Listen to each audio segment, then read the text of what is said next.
রাখি বন্ধন। রাখি শব্দটি এসেছে রক্ষা থেকে।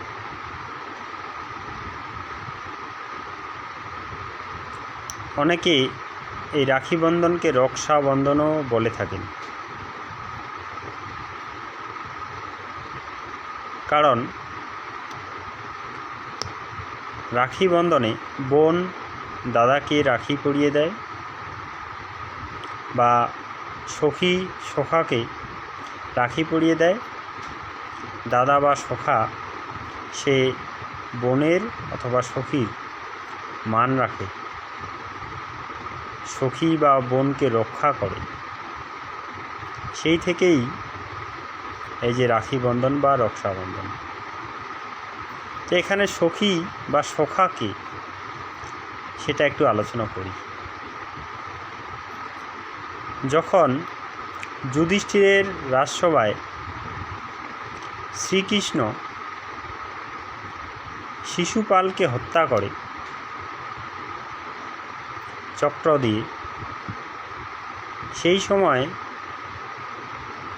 চক্রের দ্বারা শ্রীকৃষ্ণের আঙুল কেটে যায় একটু, যার ফলে তার যে সখী দ্রৌপদী সে নিজের আঁচল ছিঁড়ে একটুকু কাপড় শ্রীকৃষ্ণের সেই আঙুলে বেঁধে দেয়। পরবর্তীকালে আমরা যখন দেখি যে দ্রৌপদীর বস্ত্রহরণের সময় শ্রীকৃষ্ণ তার সেই আঙুলের ছোট্ট কাপড়ের দাম কিভাবে দেয়, সেই ছোট্ট কাপড়ের বদলে শ্রীকৃষ্ণ দ্রৌপদীর মান রক্ষা করে সেই ধৃতরাষ্ট্রের রাজসভায়। তো এই হচ্ছে রক্ষা। আরও অনেক ঘটনা আছে, তো আমি সেগুলোর দিকে যাচ্ছি না, আমার উদ্দেশ্য আলাদা। আজকের এই দিনে যে আমাদের বোনেরা রাখি পরায়, তো তাদেরকে আমরা কি সত্যিই পারছি রক্ষা করতে? আজকে এক বোন মৌমিতা দেবনাথ, সে কিন্তু ধর্ষিতা হয়ে খুন হতে হলো তাকে। আমরা কি পেরেছি তাকে রক্ষা করতে?